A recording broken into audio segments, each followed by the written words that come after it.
नमस्कार है भाइयों बहनों एवं सभी लोगों को दुनिया में किसी भी जगह पूरे विश्व में पूरे भारत और एवं पूरे इंडिया देश में एवं अन्य देशों से या पूरे विश्व में किसी भी जगह से सुन रहे और देख रहे मुझे इस वीडियो में मैं सभी लोगों का स्वागत कर रहा हूं कि वो सभी लोग इस वीडियो में आए ये जानने ये देखने कि हम लोग क्या इस वीडियो में बात करेंगे। सबसे पहले दोस्तों मैं आपको बता दूं, आप सभी के लिए इस वीडियो में बहुत ही बड़ा अपडेट है। गवर्नमेंट सेक्टर की एक कंपनी जिसके अंदर 300 के लगभग वैकेंसीज पर रिक्रूटमेंट आउट हुई है,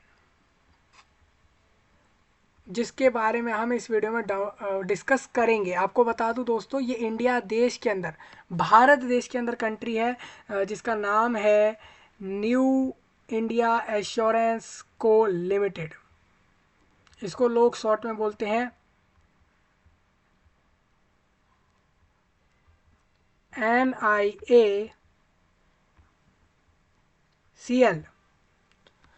मतलब हो गया इसका न्यू इंडिया एश्योरेंस को लिमिटेड। ये कंपनी जो है दोस्तों गवर्नमेंट ऑफ इंडिया की है, मतलब कि टोटली गवर्नमेंट कंपनी है ये। फुल्ली आज के समय में अगर आप बात करो 2023-24 के समय पर, अगर 2024 के हम बात कर ले ईयर की, तो इस साल में आप अभी तक देखोगे तो ये कंपनी गवर्नमेंट है। और इस कंपनी द्वारा आपके लिए एक नोटिफिकेशन आउट हुआ है 300 प्लस वैकेंसी पर, मतलब कि 300 लोगों को ये कंपनी अपने पास रिक्रूट करेगी ऑल इंडिया में, मतलब पूरे इंडिया देश में। महाराष्ट्र, मेघालय, मणिपुर, केरला, कर्नाटका, असम, वेस्ट बंगाल, त्रिपुरा, तेलंगाना, दिल्ली, पंजाब, हरियाणा, उत्तर प्रदेश या फिर कोई सा भी ऐसा राज्य, कोई सी भी ऐसी यूनियन टेरिटोरी, पूरे इंडिया की बात कर रहा हूँ, पूरे इंडिया के लिए इस रिक्रूटमेंट को रिलीज कर दिया गया है आज के दिन 30 जनवरी को। NIACL द्वारा एक बड़ा रिक्रूटमेंट रिलीज हुआ है दोस्तों 300 प्लस वैकेंसी पर, असिस्टेंट पोस्ट पर।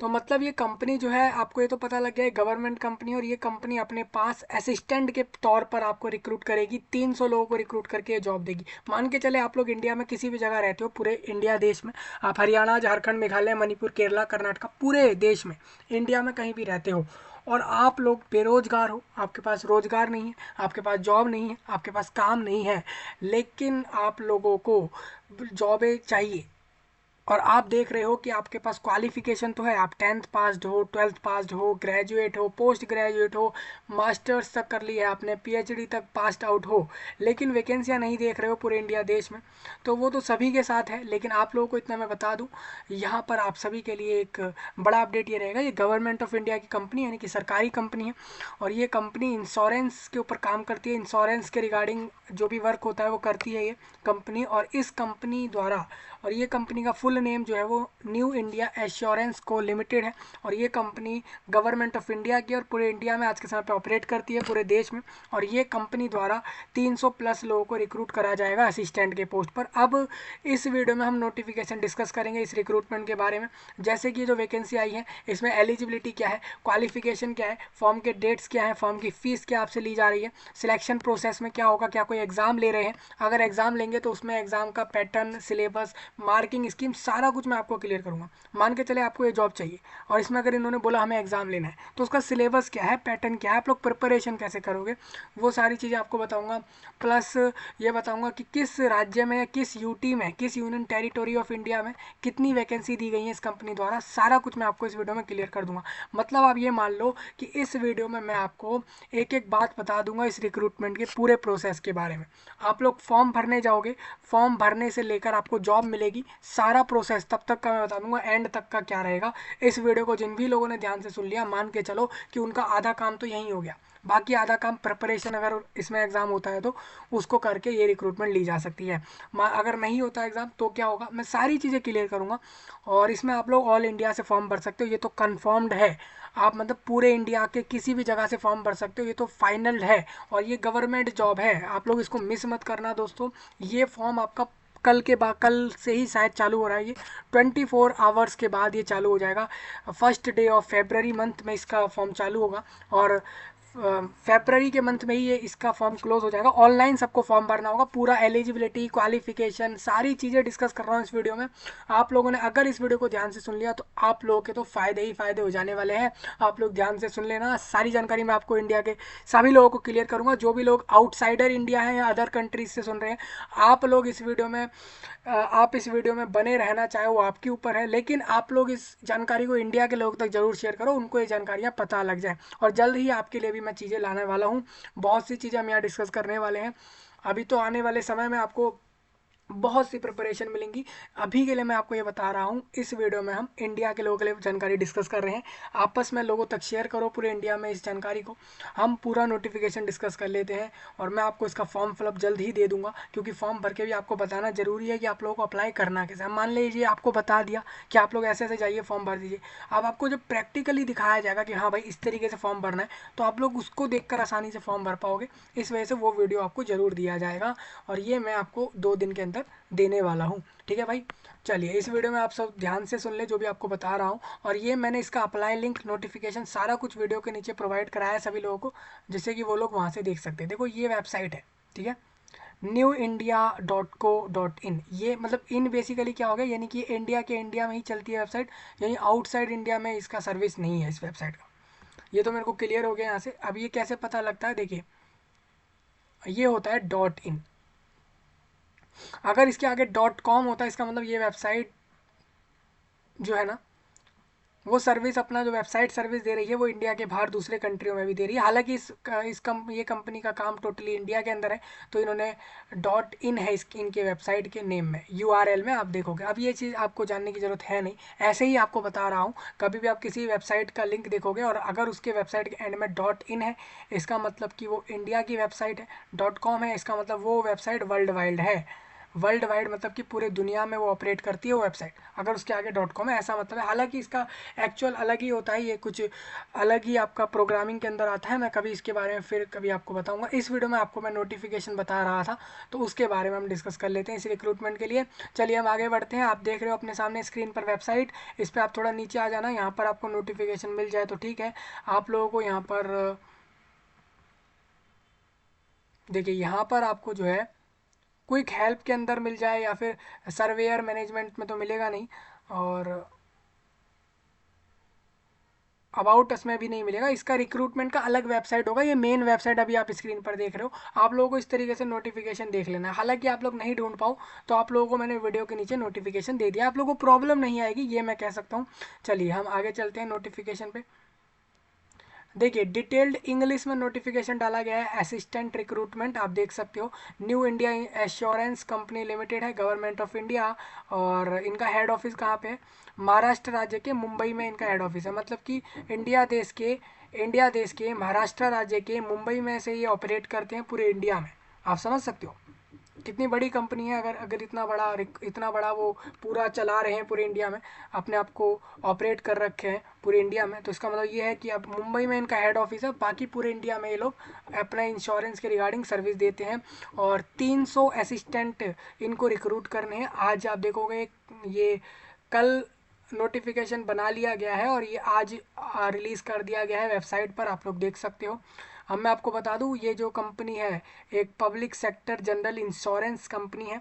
इंश्योरेंस का काम कर रही है ये कंपनी और इनवाइट कर रही है एप्लीकेशन। 300 असिस्टेंट चाहिए इनको in class 3rd cadre from open market. अब मैं आपको बता दूं, मतलब कि ओपन मार्केट बेसिकली ये है कि ये जो अपना मार्केटिंग कर रहे हैं अपने इंश्योरेंस के लिए कंपनी पूरे इंडिया में, उसके रिगार्डिंग ये ओपन लेवल पर 300 लोगों का रिक्रूटमेंट कर रहे हैं असिस्टेंट के पोस्ट पर, जो कि क्लास 3 के कैडर में आते हैं। मतलब कि इनके कंपनी में असिस्टेंट के भी अलग अलग लेवल होंगे। असिस्टेंट का क्लास 1, 2 इस तरीके से लेवल होंगे। ये क्लास 3rd लेवल के आप लोगों को असिस्टेंट पर रिक्रूट करेंगे। और मैं आपको यहाँ पर बताऊँगा कि किस राज्य और यूटी में कितनी वैकेंसीज दी गई हैं, और उस राज्य के हिसाब से आप लोग अगर फॉर्म भरोगे इस रिक्रूटमेंट पे, तो आप लोग जिस भी राज्य की वैकेंसी लोगे वहाँ की लैंग्वेज आपको आना जरूरी होती है। क्योंकि आप जब वहाँ पर वैकेंसी पर काम करोगे, मान के चले आप लोगों को उस राज्य की, उस यूटी की जो है लैंग्वेज नहीं आती, भाषा नहीं आती, वहाँ पर जो भी लोग बोल रहे हैं, तो आप लोग काम नहीं कर पाओगे। इसीलिए आप लोगों का उस जगह की लैंग्वेज आना जरूरी है। आंध्र प्रदेश राज्य में तेलुगु भाषा बोली जाती है लोगों द्वारा, मैक्स टू मैक्स जो जैसी ज़्यादा भाषा बोली जा रही है। ऐसा नहीं है कि वहाँ हिंदी इंग्लिश नहीं बोल रहे लोग, लोग, लेकिन तेलुगु लोग बहुत बोलते हैं, तो तेलुगु ही आपकी ज़रूरी चाहिए वहाँ पर, ठीक है। तो 6 वैकेंसी दी हैं, जिसमें से यूआर में 2 दी हैं, ईडब्ल्यूएस में 1, ओबीसी में 1, अनुसूचित जाति जनजाति में 1 1 दे दी, और डिसेबिलिटी वालों की इन्होंने एचआई डिसेबिलिटी वाली की इन्होंने 1 वैकेंसी दी है। बाकी डिसेबिलिटियों में इन्होंने वैकेंसी नहीं दी आंध्र प्रदेश राज्य में, मतलब इनको आंध्र प्रदेश राज्य में डिसेबल्ड एक ही कैंडिडेट रिक्रूट करना है। और एक्स देखिए ये एक्स सर्विसमैन को भी इनको एक रिक्रूट करना है, मतलब जो नेवी, अब ऐसे भी लोग होते हैं जो नेवी आर्मी में काम कर लेते हैं, फिर वो कहते हैं हम तो किसी कंपनी में जाकर जॉब करेंगे, तो आप इस कंपनी में जा सकते हो। आंध्र प्रदेश राज्य में आपके लिए 1 वैकेंसी है, ठीक है। असम राज्य में इनको 8 लोग रिक्रूट करने हैं, 8 में से 3 यूआर को लेंगे, 1 ईडब्ल्यूएस को, ओबीसी को नहीं लेंगे यहाँ पर, एससी एसटी से 2 2 ले लेंगे। आसामीज़ जो है वहाँ पर बोली जाती है लोगों द्वारा, वो आपको आनी चाहिए। और चंडीगढ़ जगह पर, चंडीगढ़ यूनियन टेरिटोरी है, इसमें आपको हिंदी पंजाबी कोई भी एक भाषा आती है तो आप यहाँ पर जा सकते हो। 4 वैकेंसी दी हैं। छत्तीसगढ़ में इनको हिंदी भाषा बोलने वाला कैंडिडेट चाहिए, और इसमें ये लोग 10 लोग रिक्रूट करेंगे। दिल्ली में भी इन लोगों को, दिल्ली में 23 लोग रिक्रूट करने हैं, हिंदी भाषा आनी चाहिए कैंडिडेट को। गोवा में कोंकणी भाषा आएगी तो उस कैंडिडेट को, तो वो वहाँ की वैकेंसी ले सकता है। एक ही कैंडिडेट चाहिए इनको गोवा में। गुजरात में इनको गुजराती जिसको आती है वो कैंडिडेट चाहिए इनको, 24 वैकेंसी वहाँ पर इन्होंने दी है। हिंदी में 3 वैकेंसी दी है, जम्मू एंड कश्मीर में भी 3 दी हैं, और कर्नाटका में कन्नड़ा भाषा आनी जरूरी है, वहाँ पर लैंग्वेज यही बोली जा रही है। 17 वैकेंसीज हैं। कैटेगरी वाइज आप लोग समझ लेना सारी वैकेंसियाँ। महाराष्ट्र में जहाँ पे इनका मेन हेड ऑफिस है, मतलब मेन इनका जो आप ये कह लो इनकी कंपनी कैडर, मतलब इनका मेन कंपनी यहाँ से ऑपरेट करता है महाराष्ट्र राज्य से, वहाँ पर इनको 81 लोग रिक्रूट करने हैं। वहाँ पे जो वैकेंसी लेंगे उनको मराठी आना जरूरी है असिस्टेंट पोस्ट के लिए। अब मिजोरम में मिजो भाषा बोली जाती है, उड़िया भाषा उड़ीसा में बोली जा रही है, जहाँ पर 8 लोग रिक्रूट कर रहे हैं, तो टोटल 300 लोगों को यहाँ से वैकेंसी मिलेगी। थोड़ा आगे चले दोस्तों, आप लोग अगर यहाँ पर टेबल में यूआर देखते हो तो यूआर मतलब हो जाता है अनरिजर्व कैटेगरी वाला कैंडिडेट, एससी मतलब अनुसूचित जाति, एसटी मतलब अनुसूचित जनजाति, ओबीसी मतलब अदर बैकवर्ड क्लासेस। आप जानते हो पूरा इंडिया इन्हीं कैटेगरी कम्युनिटी वाइज डिवाइडेड है लोगों में। अगर वो किसी रिजर्वेशन को लेंगे तो इंडिया देश की बात कर रहा हूँ। प्लस इसमें मैं आपको ये भी बता दूँ, अगर आप डिसेबल्ड हो तो डिसेबिलिटी के लिए PWBD लिखा हुआ है, EXS मतलब एक्स सर्विसमैन होता है, तो ये सब लोग अपने डिसेबिलिटी के फुल फॉर्म देख सकते हैं। HI मतलब हियरिंग इम्पेयर्ड होता है, VI मतलब विजुअली इम्पेयर्ड, मतलब कि उसका दृष्टि से रिलेटेड कोई उसको डिसेबिलिटी है तो विजुअली इम्पेयर्ड हो जाएगा। इस तरीके से आपकी वैकेंसी आप लोग यहाँ से समझ सकते हो, ठीक है। फॉर्म 1 फरवरी से 15 फरवरी तक ही भरे जाएंगे। आपके पास सिर्फ 15 दिन का समय है। आप मान सकते हो कि आपके पास 2 वीक का समय इन्होंने दे दिया। ऑनलाइन फॉर्म भरना है सभी को, पेमेंट भी ऑनलाइन ही होगा। इसमें का आपका टियर 1 एग्ज़ाम होगा प्रीलिम्स, टियर 2 मेंस एग्ज़ाम होगा, और फिर उसके बाद आपको, और इसमें आपको कॉल लेटर मतलब एडमिट कार्ड आपको 7 दिन पहले एग्ज़ाम से मिल जाएंगे। पहला एग्ज़ाम इनका जो टियर 1 का है वो ये लोग प्रीलिम्स में ले लेंगे 2 मार्च को, ठीक है। 15 फरवरी तक फॉर्म भर लो, 2 मार्च को ये आपका एग्ज़ाम करा लेंगे सैटरडे दिन में, यानी कि 2 मार्च में जैसे फॉर्म क्लोज हुआ उसके 15 दिन बाद 2 मार्च को एग्ज़ाम हो जाएगा प्री का। प्री पास करने वाले इसमें अपना मेंस एग्ज़ाम देंगे, हो सकता है उनका एग्ज़ाम अप्रैल मंथ में हो या मई में हो जाए। आपका कॉल लेटर मतलब एडमिट कार्ड जिस पे लिखा होगा किस कैंडिडेट को किधर जाके कितने बजे एग्ज़ाम देना है और क्या क्या लेकर जाना है उसको एडमिट कार्ड के साथ, वो सारी चीज़ें उसको पता लगेंगी 7 दिन पहले। जैसे 2 मार्च को एग्ज़ाम होना है तो 25 फरवरी तक या फिर आप ये मान लो 22 फरवरी तक आपको एडमिट कार्ड मिल जाएगा, ठीक है। Candidate should apply through online mode, सबको ऑनलाइन में ही फॉर्म भरना है, ऑफलाइन में किसी कोई फॉर्म नहीं भरना होगा। Since recruitment in the critical cadre is done on state or UT wise, candidate can apply for vacancy in one state or UT only and will have to appear for an examination from a center of that particular state as allocated by the new, ठीक है। For example candidate applying again vacancy in West Bengal state can opt for centre in West Bengal only and would be consider for employment in the state only. चलिए भाई, ये इन्होंने एक बड़ी बात कह दी। मान के चले पूरे इंडिया में आप लोगों को वैकेंसी चाहिए, वेस्ट बंगाल राज्य की वैकेंसी चाहिए, मान के चलते हैं किसी कैंडिडेट को, तो वो सिर्फ वेस्ट बंगाल राज्य की ही वैकेंसी पर फॉर्म भरे और उसी जगह उसी राज्य में जाकर सेंटर पे एग्जाम जाकर देकर आए और वहीं की वैकेंसी को ले, ठीक है। मतलब ये है एक कैंडिडेट एक ही जगह की वैकेंसी पे फॉर्म भरेगा, एक ही यूटी की या स्टेट की, और उसी जगह पे उसी राज्य के वहाँ पर आप आसपास एरियाओं में एग्जाम दे के आ जाएगा और वहीं की वैकेंसी लेगा। मतलब कहने का ये है कि आप लोग आउटसाइड मतलब दूसरे राज्य की वैकेंसी को नहीं ले सकते।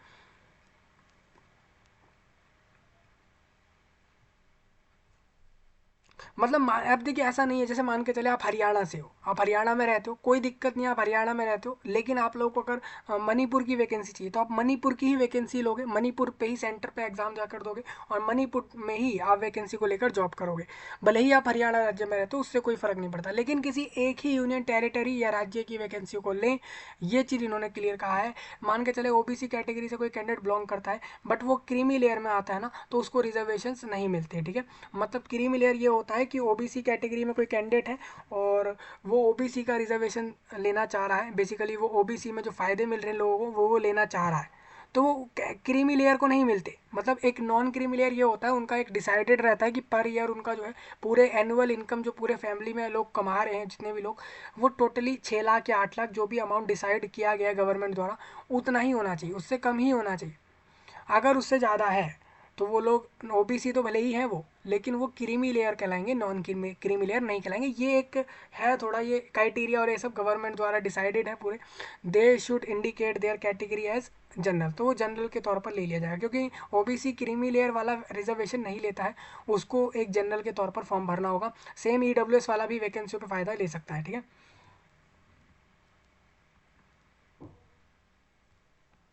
ईडब्ल्यूएस वाला अपना रिजर्वेशन ले लेगा। ईडब्ल्यूएस की वैकेंसी आपने ऊपर देखी होंगी, ऊपर लिखी हुई थी, मैं आपको एक बार दिखाऊं। देखिए ईडब्ल्यूएस की अलग वैकेंसी, यूआर की अलग। अब कहोगे आप जनरल और ईडब्ल्यूएस में फ़र्क क्यों? भाई जनरल कैंडिडेट होने के बाद अगर वो फाइनेंशियली वीकर सेक्शन वीकर है, वो वीक है, तो उसको ईडब्ल्यूएस वाला कैटेगरी अलग से दिया गया है। आप लोगों को इतना पता होना ही चाहिए। चलिए ठीक है, हम आगे बढ़ रहे हैं थोड़ा सा।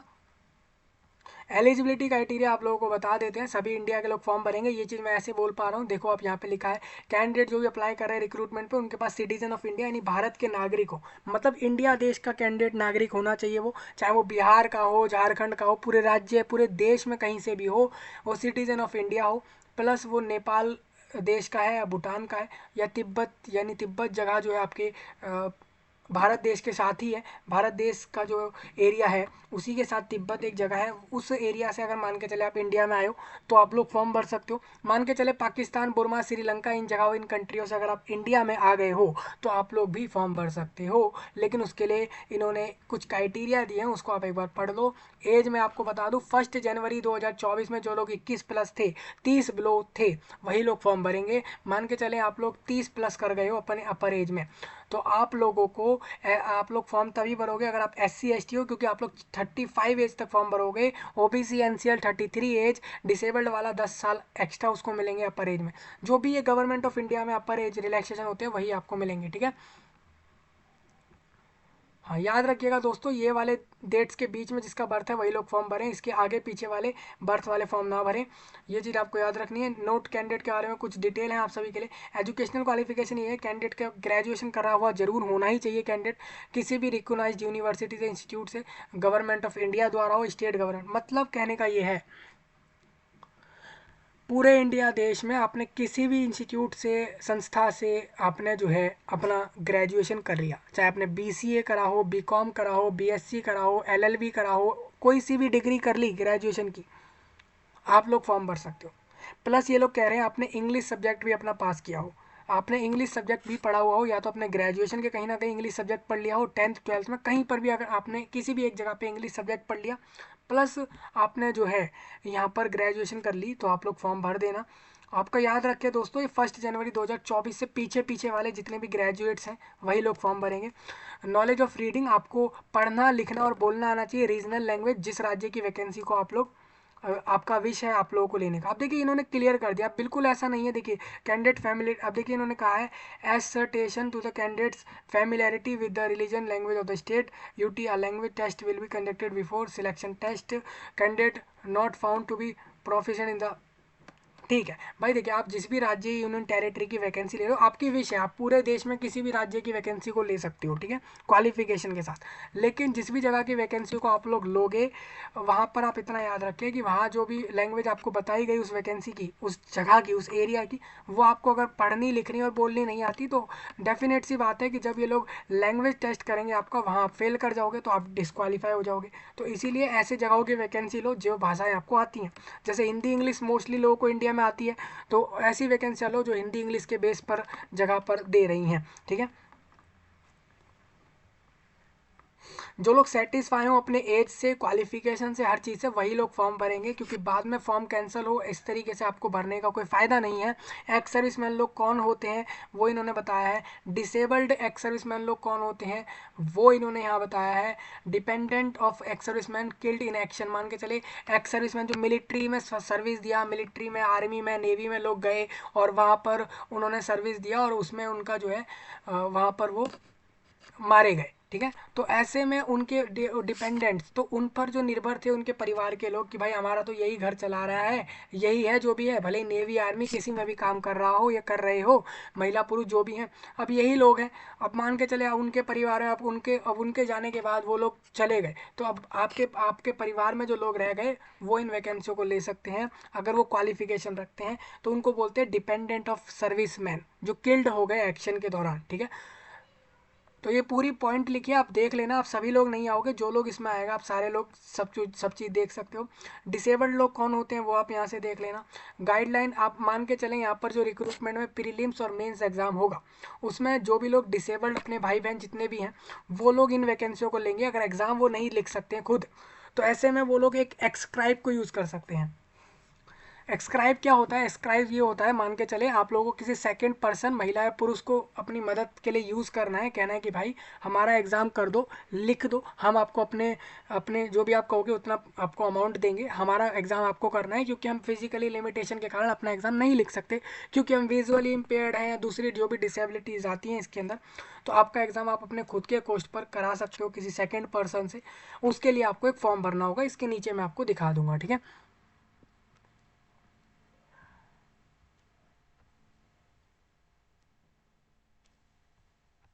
ठीक है भाई।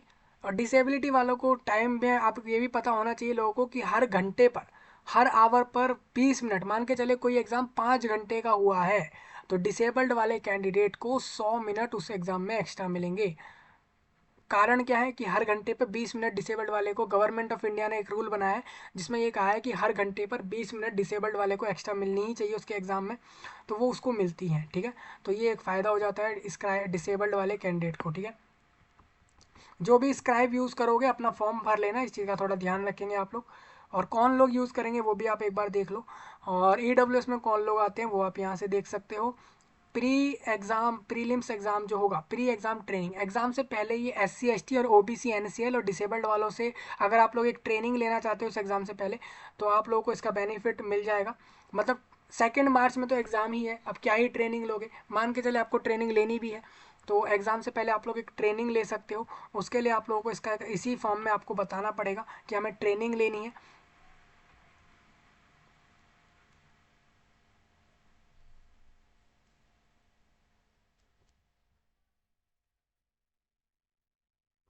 ठीक है, तो ट्रेनिंग मिलती है आप सभी लोगों को, जो भी रिजर्वेशंस कैटेगरीज में आते हैं उन लोगों को सभी को ट्रेनिंग देती है ये कंपनी एग्ज़ाम से पहले। आप लोग ट्रेनिंग ले सकते हो, फ्री में होता है ये, ठीक है। रिजर्व कैटेगरी वालों के लिए आप लोग ले सकते हो ट्रेनिंग, और इसके लिए आप लोगों को फॉर्म में ही देना होगा कि हाँ भाई मुझे ट्रेनिंग लेनी है। अब सिलेक्शन प्रोसेस तो सिंपल ही है, प्रीलिम्स एग्ज़ाम होगा, मेंस एग्ज़ाम होगा, और इसको पास करने के बाद जिस भी रीजन में आप लोग वैकेंसी ले रहे हो, हिंदी हो, इंग्लिश हो, मराठी, गुजराती, बंगाली, जिस भी जगह की आप वैकेंसी लोगे उस रीजन की आप लोगों को जो भाषा है उसका लैंग्वेज टेस्ट देना होगा, जिससे कि आप लोगों को वहाँ की वैकेंसियाँ मिल जाए। प्रीलिम्स एग्ज़ाम में आपसे इंग्लिश लैंग्वेज, रीजनिंग और न्यूमेरिकल एबिलिटीज़ के क्वेश्चन पूछेंगे। प्रीलिम्स में 100 मार्क्स का पेपर दे देंगे और 1 घंटे में ये आपको 3 सेक्शन, तीनों के तीनों कंप्लीट करने हैं सेपरेटली। हर सेक्शन को 20-20 मिनट में आप लोगों को कंप्लीट करना है, यानी कि 100 नंबर में 100 क्वेश्चन, हर क्वेश्चन एक एक नंबर का। इंग्लिश हिंदी दोनों में क्वेश्चन पेपर रहेगा, इंग्लिश लैंग्वेज वाला इंग्लिश में ही होगा, इस बात का ध्यान रखें। कैंडिडेट को जो है क्वालिफाई करना है हर टेस्ट को, जो भी मार्क्स सिक्योर करेगी कंपनी उतने मार्क्स आपको लाने हैं। मतलब जैसे ये तो 30 नंबर है, मान के चलें कंपनी ने बोला 30 में से जो भी लोग 15 से ऊपर लाएंगे इस एग्ज़ाम में हम उसको पास मानेंगे, तो कंपनी हर एक सेक्शन पर अपने मार्क्स डिसाइड करेगी, उसके ऊपर लाने वाले सभी लोग पास माने जाएंगे। Adequate number of candidate state wise, कुछ ही नंबर ऑफ कैंडिडेट सिलेक्ट करे जाएंगे मेंस के लिए। अब वो कितने करेंगे वो ये बता सकते हैं, 5 times number of vacancies, 10 times, या जो भी ये लोग देते हैं उतने टाइम्स ऑफ लोग ही मेंस के अंदर बैठने वाले हैं। आगे चले हम, मेंस एग्ज़ाम आपका होगा 250 मार्क्स का और 2 घंटे का हो जाएगा ये। इसमें भी आपको हर टेस्ट को, एक हर टेस्ट के सेक्शंस को आपको सेपरेट टाइम में कंप्लीट करना होगा। यहाँ पर 5 सेक्शन होंगे, language, reasoning, numerical ability, knowledge computer की और जनरल अवेयरनेस। 50-50 नंबर के होंगे और इसके लिए भी आपको हर सेक्शन को अलग अलग समय में कंप्लीट करना है। हर कैंडिडेट को जो है ना को मिनिमम मार्क्स लाने हैं, टोटल स्कोर करने हैं इसके अंदर, जो भी कंपनी मेंस के लिए डिसाइड करती है। कैंडिडेट जो भी क्वालिफाई करेगा मेंस में वो रीजनल टेस्ट देगा, रीजनल लैंग्वेज टेस्ट देगा और इसमें आपका कोई भी सेपरेट मार्क्स रीजनल नहीं मिलेंगे। रीजनल लैंग्वेज टेस्ट के ये टेस्ट सिर्फ क्वालिफाइंग मार्क्स का होगा, मतलब आप लोगों ने अगर वहाँ के रीजनल लैंग्वेज को पास कर दिया तो आप लोगों को वैकेंसियाँ मिल जाएंगी, जो पास नहीं करेंगे वो बाहर हो जाएंगे। फाइनल सिलेक्शन जो रहेगा आपका परफॉर्मेंस मेंस में जैसा रहेगा उसके बेस पर रहेगा, ठीक है। तो आपको समझ आता होगा, मेंस और रीजनल लैंग्वेज के बेस पर आपका फाइनल मेरिट बनाएंगे। रीजनल सिर्फ पास करने के लिए ज़रूरी है, आपका मेन तो मेंस एग्जाम ही है। मेंस जो लोग अच्छा नंबर ला रहे हैं उन्हीं को फाइनली वैकेंसी मिल जाएगी। ये चीज़ थोड़ा आपको ध्यान रखनी है। थोड़ा आगे बढ़ते हैं, पेनल्टी फॉर रॉन्ग आंसर्स की। मान के चले यहाँ पर कोई कैंडिडेट रॉन्ग आंसर कर देता है एग्जाम देते में, ठीक है, ये सारे एमसीक्यू में होंगे, मतलब सभी क्वेश्चंस पर 4-4 ऑप्शंस आपको मिलेंगे। आप मान के चले यहाँ पर किसी भी क्वेश्चन का आंसर गलत देते हैं तो ये कह रहे हैं 1/4, मतलब एक क्वेश्चन सही करने पर 1 नंबर है, अगर उसमें आपने कुछ भी गलती कर दी, वो आंसर गलत कर दिया तो 0.25 मार्क्स उसमें से डिडक्ट होगा, जो कि 1/4 होता है 1 मार्क्स का, ठीक है। इस तरीके से ये मार्किंग करेंगे, नेगेटिव मार्किंग। मान के चलिए आप लोग अगर सही जो क्वेश्चन नहीं आता उसको छोड़ देना, क्योंकि ये नेगेटिव मार्किंग वाला पेपर है। ये अलग अलग राज्य और यूनियन टेरिटरीज की अलग अलग कैटेगरी वाइज एक लिस्ट बनाएंगे। ये यूआर की अलग, ईडब्ल्यूएस की अलग, एससी एसटी सभी की अलग अलग राज्य यूनियन टेरिटरीज की लिस्ट बना देंगे कि हाँ भाई आप लोगों ने मेंस एग्जाम पास कर लिया है, क्वालिफाइंग आपने आपने रीजनल लैंग्वेज को भी पास किया है, मेंस को भी पास किया, आपके मेंस में इस तरीके से नंबर आए, इस वजह से आपकी मेरिट लिस्ट ये बनती है। जो इसके बाद अभी सभी लोग जो भी सिलेक्ट हो जाएंगे मेरिट में, उनको एक मेडिकल फिटनेस एग्जाम देना होगा, जिसमें ये क्लियर हो जाए कि आप लोग मेडिकली फिट हो, ठीक है। फिर वो मेडिकल एग्जाम हो जाने के बाद ये डॉक्यूमेंट वेरीफाई करके आपको फिर उसके बाद ये वैकेंसियाँ दे देंगे। बस इतना सही प्रोसेस है।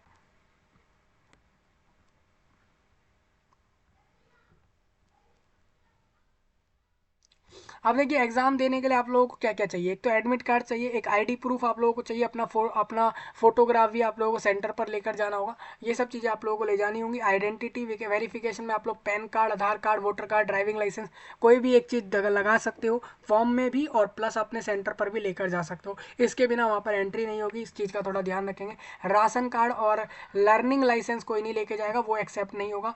नोट में आपके लिए कुछ पॉइंट है, आप लोग रीड कर लो। बायोमेट्रिक डेटा, मतलब मैं आपको बता देता हूँ, आप सेंटर पर जाओगे इसका एग्ज़ाम देने, ये ऑनलाइन एग्ज़ाम होगा कंप्यूटर पर, ये तो आपको पता लग गया। ऑब्जेक्टिव एग्ज़ाम होगा, ये भी पता लग गया। और एमसीक्यू एग्ज़ाम होगा, 4-4 ऑप्शन मिलेंगे हर क्वेश्चन में, हर क्वेश्चन गलत करने पर नेगेटिव मार्किंग होगा। बायोमेट्रिक होगा सेंटर पर, मतलब कि आप लोगों का फुटप्रिंट, मतलब बेसिकली आपका थंब, एक थंब जो है आपका अंगूठा लगवाएंगे किसी एक मशीन पर, वहाँ पे थंब इम्प्रेशन होगा कि आप ही हैं वो जिसने फॉर्म भरा और वहाँ पहुँच गए हैं सेंटर पे। दूसरा ये आई का भी कोई एक बायोमेट्रिक के साथ साथ ये आई टेस्ट भी, वहाँ पे आई का भी एक बार चेक कर सकते हैं कि भाई ये वही आंखें हैं उसी कैंडिडेट की जिसने फॉर्म भरा था। तो ये सारी चीज़ें हो सकती हैं, ठीक है। देखिए लेफ्ट थंब इम्प्रेशन होगा, फोटोग्राफ आपका मैच होगा, वहाँ पे फोटो लिया जाएगा आपका, ये सब चीज़ें होती हैं, ठीक है, सेंटर पर देखने के लिए कि हाँ भाई जिस कैंडिडेट ने फॉर्म भरा वही वहाँ पहुँचा है या नहीं, ये सारी चीज़ें, ठीक है।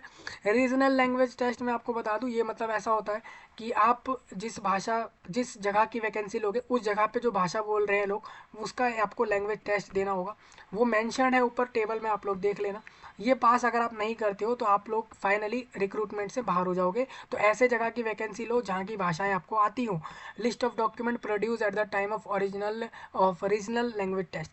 मेंस पास करने के बाद ये आपका जब रीजनल लैंग्वेज टेस्ट लेंगे तो आपसे ये सारे डॉक्यूमेंट मांगेंगे, जिसमें आपका 10th का मार्कशीट मांग सकते हैं, कास्ट सर्टिफिकेट मांग लेंगे, फॉर्म का प्रिंट मांग लेंगे, 12th सर्टिफिकेट मांग लेंगे, ग्रेजुएशन का सर्टिफिकेट, मार्कशीट्स, ये सारी चीज़ें मांगेंगे, डिग्री मांग लेंगे, ये सब चीज़ें मांग लेंगे, आईडी प्रूफ मांग लेंगे। तो ये सारी चीज़ें यहाँ लिखी हुई हैं, आप लोग देख लेना।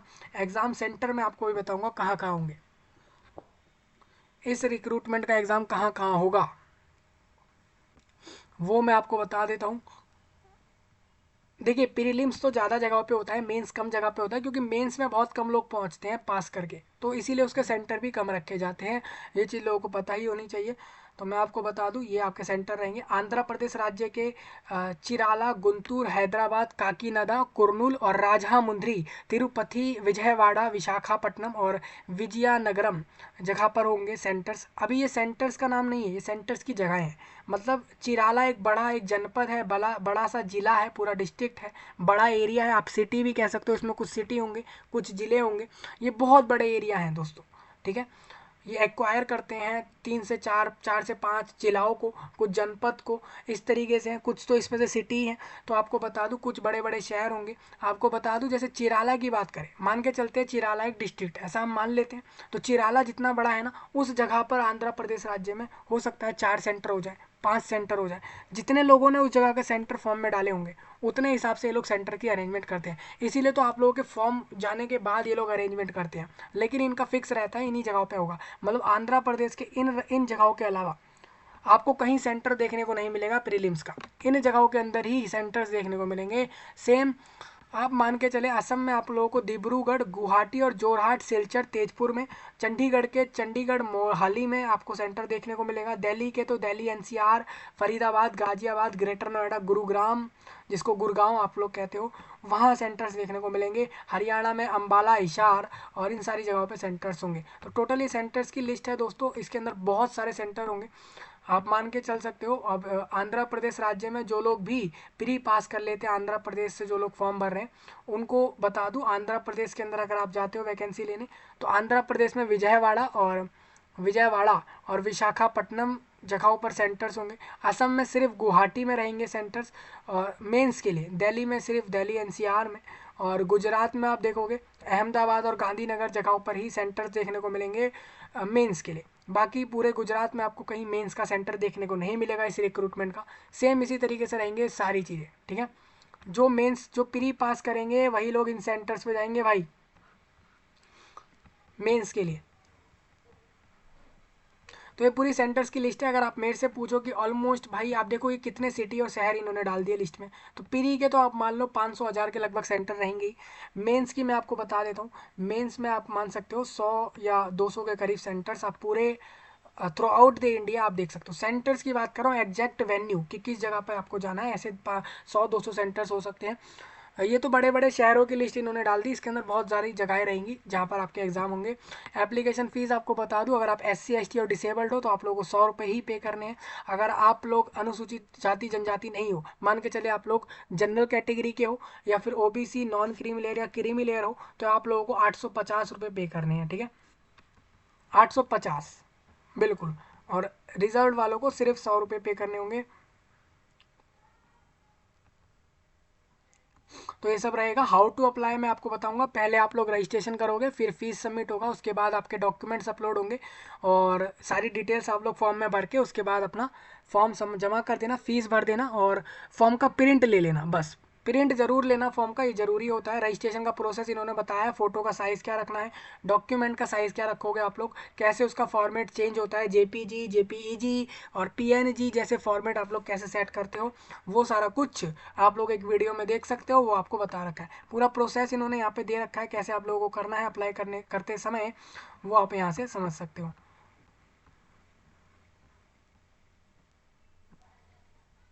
भाई मिसकंडक्ट की सिचुएशन मत कर देना, जैसा रिक्रूटमेंट प्रोसेस चल रहा है उसको बिल्कुल फॉलो कर लेना, नहीं तो आपके साथ आपके खिलाफ क्या क्या एक्शन होंगे इस रिक्रूटमेंट बॉडी कंपनी द्वारा, वो आप यहाँ से देख सकते हो। अब देखिए यहाँ पे आप लोगों के लिए इंस्ट्रक्शन है, जो लोग रिजर्व कैटेगरी में हैं उनके लिए एक इंस्ट्रक्शन ये है कि आप लोगों का सर्टिफिकेट किन लोगों के द्वारा वेरीफाइड होना चाहिए। ऐसा नहीं है कि आप किसी के भी द्वारा अपने सर्टिफिकेट को वेरीफाई करा ले रहे हो, अपने एरिया के किसी बड़े नेता से या बड़े तहसीलदार से, ऐसे नहीं। जिस डॉक्यूमेंट के लिए जिस चीज़ को जिसको बोला गया है वही ऑफिसर या वही अथॉरिटी उसको वेरीफाई करेगा, ये चीज़ थोड़ा आप लोग ध्यान रखें। ऐसा ना हो कि SC ST को सर्टिफिकेट को कोई SDM वेरीफाई करता है और आपने अपने आसपास के किसी एरिया से किसी बड़े इंसान से अपने करवा लिया वेरीफाई, ऐसा नहीं करना है। ठीक है, जो चीज़ जिसको जो वेरीफाई करेगा उसी से ही वो चीज़ वेरीफाई होनी चाहिए, ये गवर्नमेंट द्वारा पहले से ही डिसाइडेड है। ठीक है, तो इस चीज़ को थोड़ा ध्यान रखेंगे आप लोग, ये सारे पॉइंट आप लोग यहाँ से देख सकते हो। प्रोबेशन पीरियड की मैं थोड़ा बात कर लेता हूँ। जो भी लोग यहाँ पर वैकेंसियों पे जाएंगे उनका 6 महीने शुरुआती तौर पर प्रोबेशन पर होंगे वो। और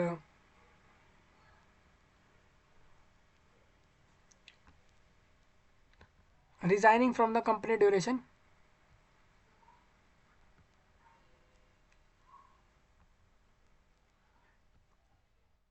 ठीक है। अब देखिए प्रोबेशन पीरियड ये होता है, कंपनी आपके शुरुआती 6 महीने पर आप पे ज़्यादा ध्यान देगी कि आप शुरुआती 6 महीने में किस तरीके से काम कर रहे हो। आपके ऊपर ज़्यादा से ज़्यादा काम देगी कंपनी, और जितना हो सकेगा वो आपको देखेगी कि आप कितना सही काम कर रहे हो, जितना आपने बताया कि आपको सही में वो काम आता है, आप जिस रिक्रूटमेंट को ले गए हो।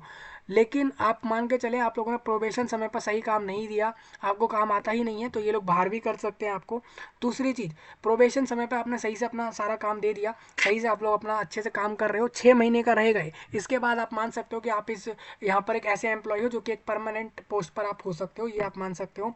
मान के चले प्रोबेशन पीरियड पे कोई यहाँ पे जॉब छोड़ता है तो 25,000 रुपये जो है उससे लिए जाएंगे कंपनी द्वारा। कंपनी 25,000 रुपये उस कैंडिडेट से लेगी, ये कहते हो कि आपने प्रोबेशन समय पर इस वैकेंसी को छोड़ा है। सैलरी आपको बता दूं यहाँ पर, ये आपको 22,000 शुरुआती तौर पर देंगे, और लास्ट तक ये 62,000 है। यानी आप मान सकते हो 25 से 30,000 रुपये पर मंथ आपको सैलरी मिलेगा। देखिए इमोल्यूमेंट्स इन्होंने बता दिया, आप ये देखो 37,000 रुपये आपको पर मंथ देंगे इन अ मेट्रो सिटी, मतलब जहाँ पर जो एरिया एरिया डेवलप्ड है हर तरीके से, वहाँ पर हर चीज़ की सुविधा है, ऐसी सिटियों में ये 37,000 रुपये की सैलरी देंगे,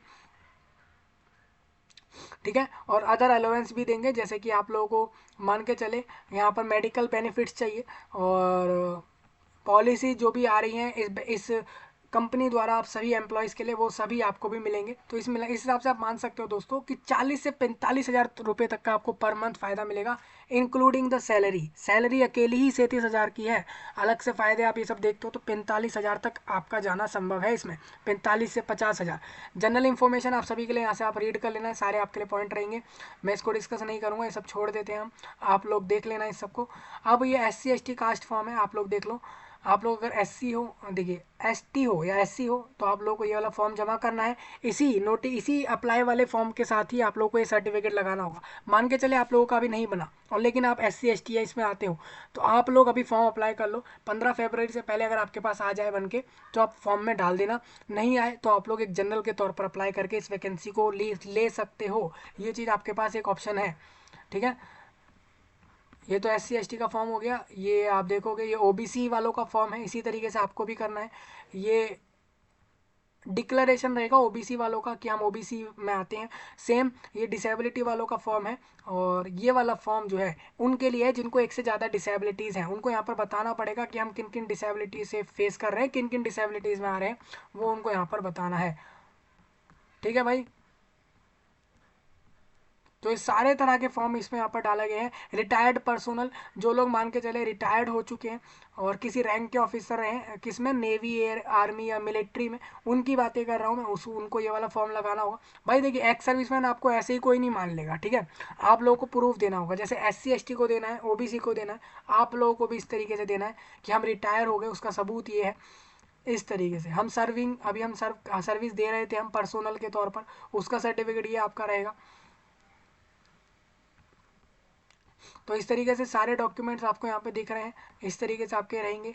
एक आपको ये EWS वालों का फॉर्म आप देख लो, आपके स्क्रीन पर अभी आपको दिख रहा होगा।